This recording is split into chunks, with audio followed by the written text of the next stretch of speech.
Hello friends, Adam here with FED. Today we're going to talk about every game in the Fire Emblem series. That's mainly what this tier list is about. But I'm going to be ranking them based on where I think you should play them and when. Or essentially you get a lot of the questions of, oh, I just played 3 houses, what should I play next? This is the video for you. I've done this in the past. My opinion has changed a little here and there. And I would like to just talk about every game in the series. I just like talking about Fire Emblem. Therefore, we're gonna make a video like this. Okay, so we just have our three tiers. We have start here, play later, end here. Pretty self-explanatory. The start here tier are going to be games that I think are great for beginners. Maybe play it in your first 2 or 3. Maybe your first 2 or 3 games should be in the start here category. Play later comes after that, and then end here. I think these are games that you should not play until you've played a handful of games in the series. So let's get started. We're gonna go in chronological order of release date.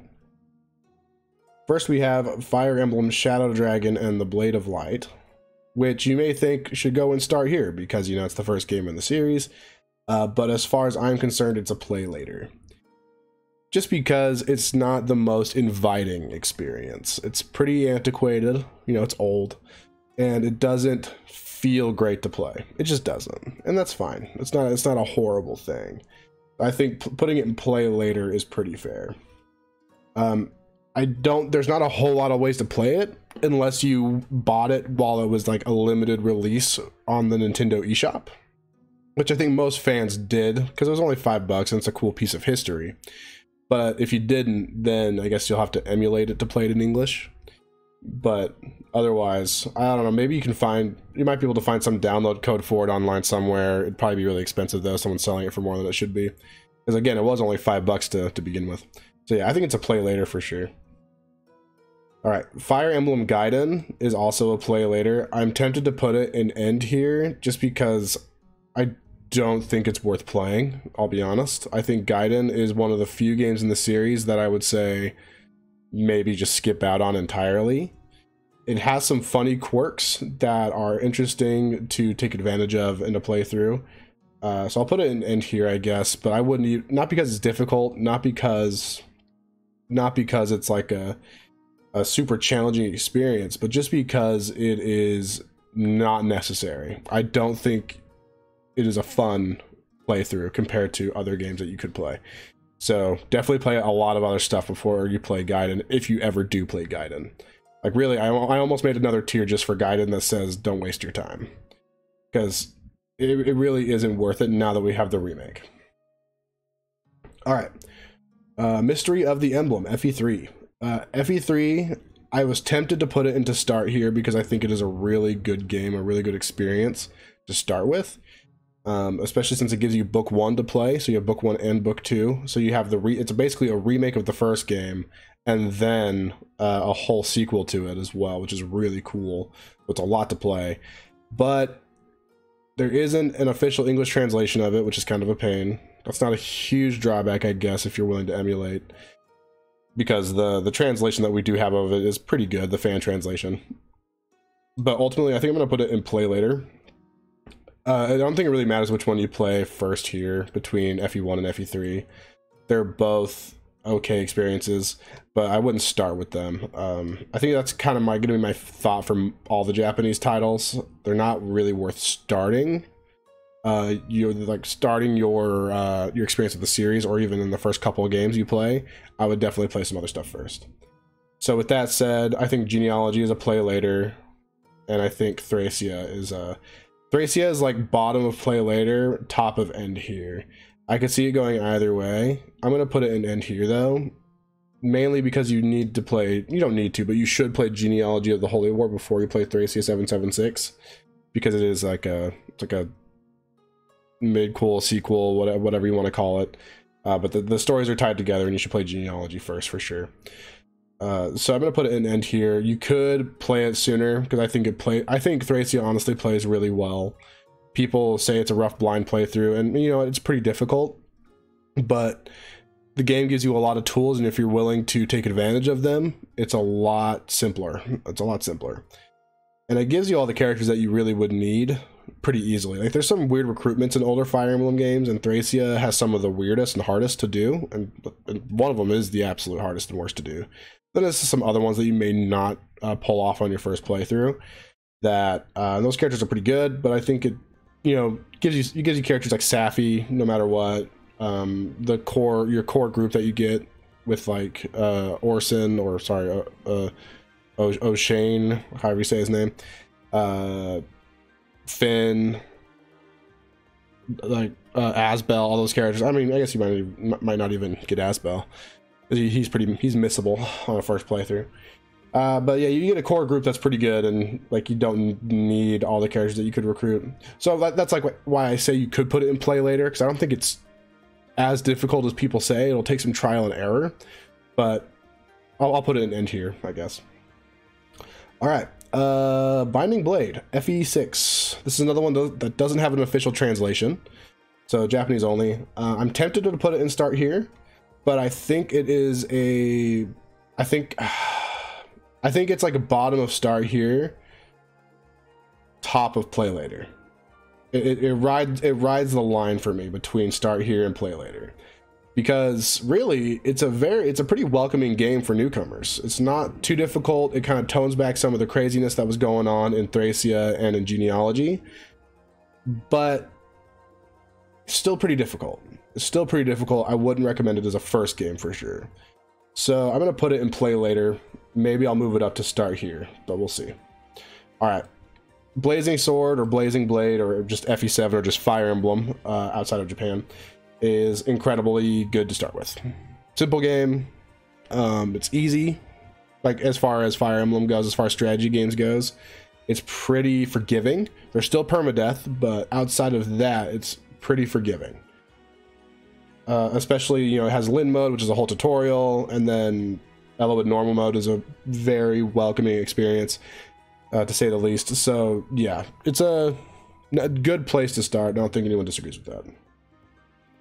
Sacred Stones is hard for me to put into start here, but it is technically pretty easy.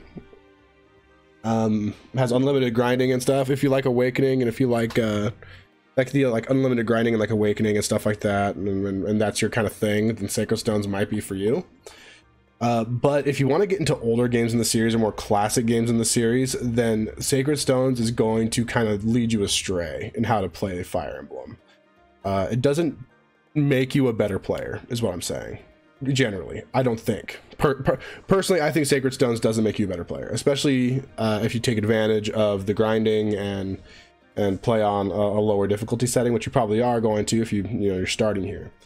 So I'm tempted to put it into play later just for that reason, but I'm going to put it in start here because it is again, it is technically a very welcoming experience. All right, Path of Radiance. I think you could start with Path of Radiance for sure. I think Path of Radiance has some really good tutorials. The difficulty on easy and normal, very forgiving. And it's just a solid story. I think it's a good introduction to classic Fire Emblem. It plays well. It's a little slow, but I don't think that's as noticeable on your first playthrough because it's still fun and new and exciting. So Path of Radiance is a really great place to start. Now Radiant Dawn, I think I'm going to put it into like the bottom of play later. You definitely want to play Path of Radiance first if you can, because Radiant Dawn is a sequel, direct sequel, like including all most of the same characters and everything, direct sequel to Path of Radiance. So definitely play Path of Radiance first. But Radiant Dawn is pretty difficult, even on lower difficulties. People will say it's harder than others. So it's not for the faint of heart. You know, it's not for someone who is brand new to the series, I don't think. Granted, it was the first one that I played really intensely, which is pretty funny. I had played Path of Radiance, but then Radiant Dawn was my first like real hardcore Fire Emblem experience. But yeah, I think it's a play later for sure. Maybe I'd play it before the Japanese games though, but you definitely want to play Path of Radiance first. All right, Shadow Dragon. This is a remake of the first game, and I think it's a great place to start. Maybe one of the better places to start.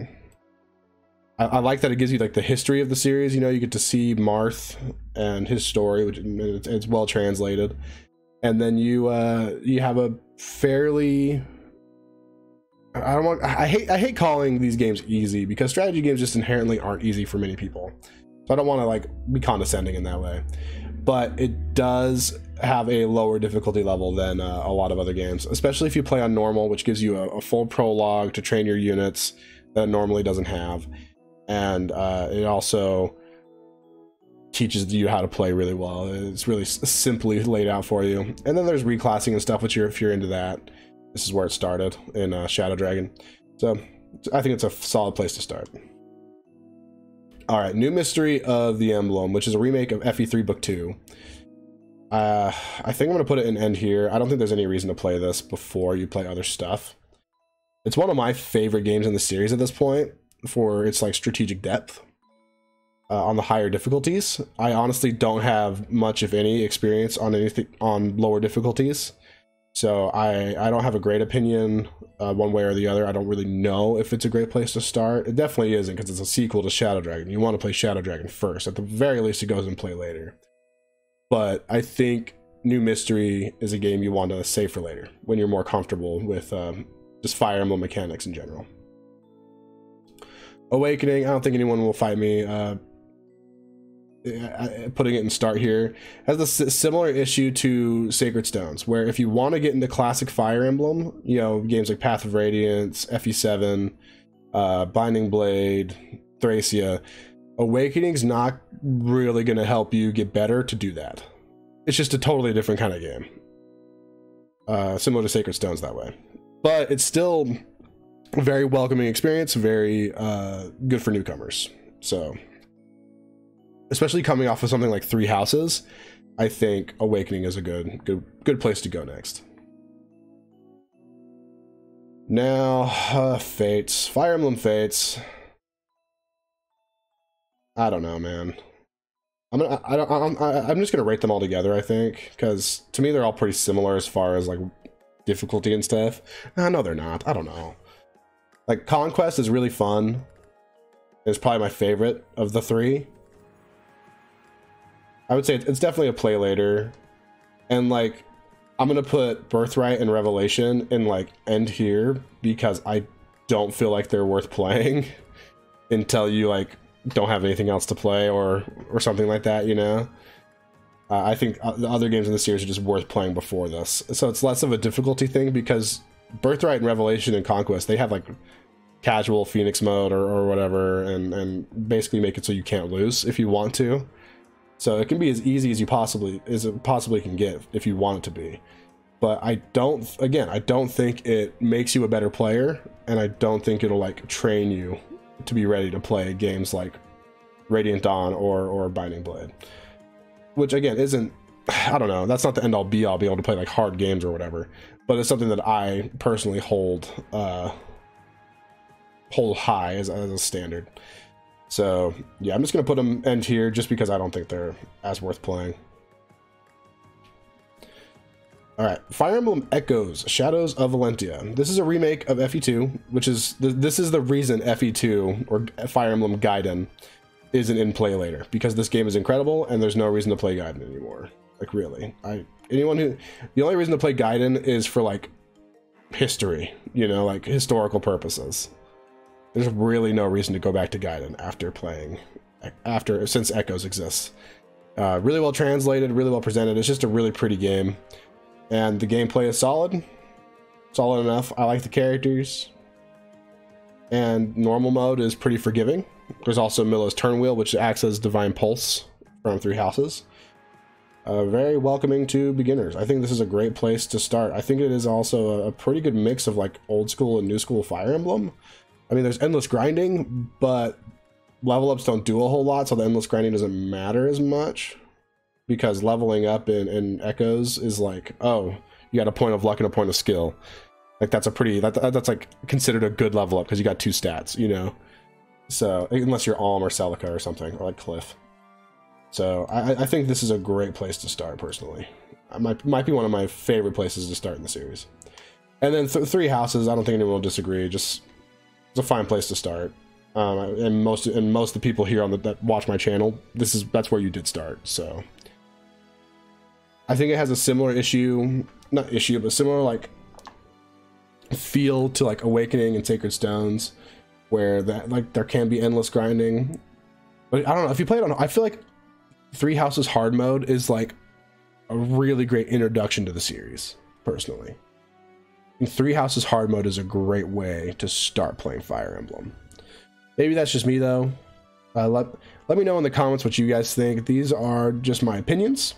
This was really just a fun excuse to just give my basic thoughts on all the games in the series, because, you know, I just like talking about Fire Emblem. It's kind of my thing. So yeah, let me know in the comments. What do you think? What games do you think are the best to start with? Which games do you think you should play later? And which ones do you think you should wait till you have quite a bit of experience with Fire Emblem? Again, this isn't like you should play all the games and start here, then play all the games and play later, then play all the games and end here. This is more of a like, maybe play a few and start here, then a few and play later, then maybe some and end here. You know, I think it'll give you, it should give you a solid progression to be prepared for the more difficult blind playthroughs in the series that you have in like Thracia 776. Or in, you know, or in like Conquest. You know, I'm tempted to put Conquest and end here just because I think it's a pretty difficult game. And then realistically, Birthright should probably be in play later. Or even, it's a fine beginner game, I guess. But I think the playing stuff in play later prepares you to play stuff like Thracia and Conquest. So yeah, those are my thoughts. Anyways, thanks for watching, guys. I'll make sure to like and subscribe, all that stuff, and I will catch you next time.